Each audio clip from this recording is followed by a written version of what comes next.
All right, well, auction rate securities are the latest casualties of the credit crunch. Bonds sold by municipal borrowers with rates set through periodic auctions have failed to attract enough buyers as banks will not commit their own capital. Well, joining us now to discuss the muni bond market is Joe Fichera. He's Chief Executive Officer of Saber Partners. Good morning. Good morning. First of all, I'm going to start kind of basic because I think there's some folks at home don't know at all about this market. What is this market all about?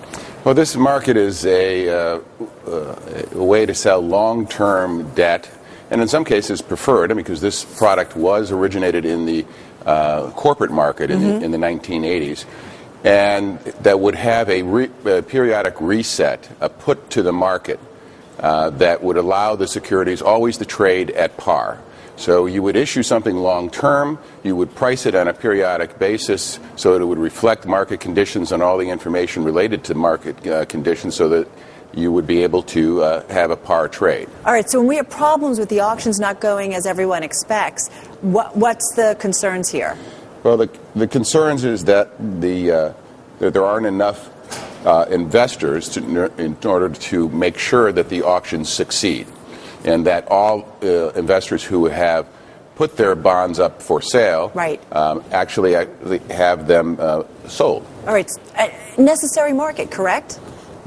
It is a necessary. It is a one tool of a market. It's not a critical portion that you can't have the security, but we have to step back and say, what do we know, what we don't know? We know that the term auction failures have been a lot of... Sounds rather dramatic. Sounds rather dramatic.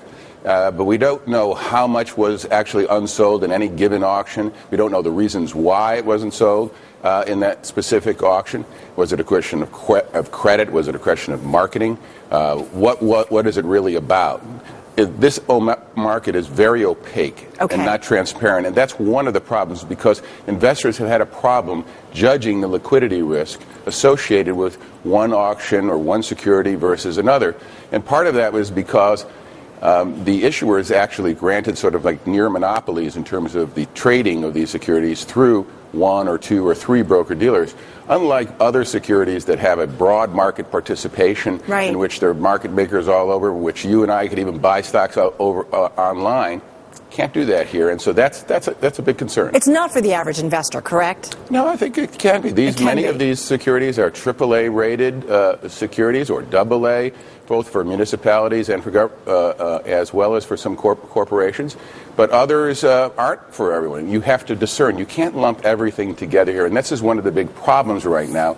Is that with the headlines and with the concerns, we're sort of tarring an entire market when we really need to simply start making discerning differences between specific issues and others.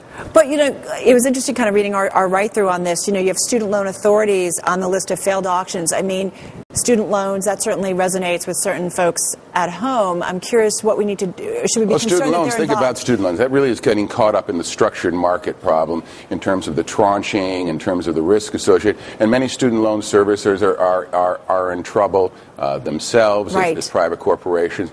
So, yes, you might be saying, I might want to stay away from those, or I might want to demand a higher yield, or I might want to have some other information about that.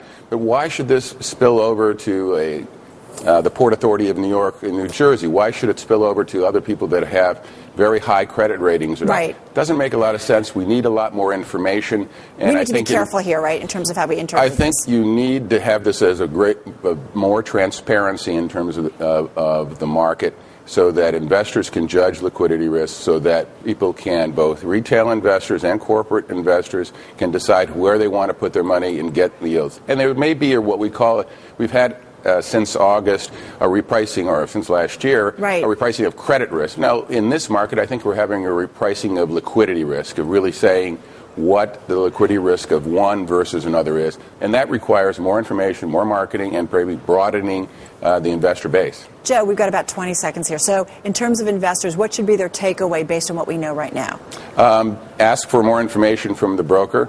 Ask for any of the issuers that they want to buy to open up their auctions to a broader number of broker dealers and other market makers to improve liquidity, and take advantage of some of the high yields right now for the higher quality securities. There are opportunities. Absolutely. Stay away from maybe some of the insurers, but look at some of the underlying credits that are very strong. We have to run. Joe, thank you so much. Okay. We're taking a break. We're back in 2, everyone.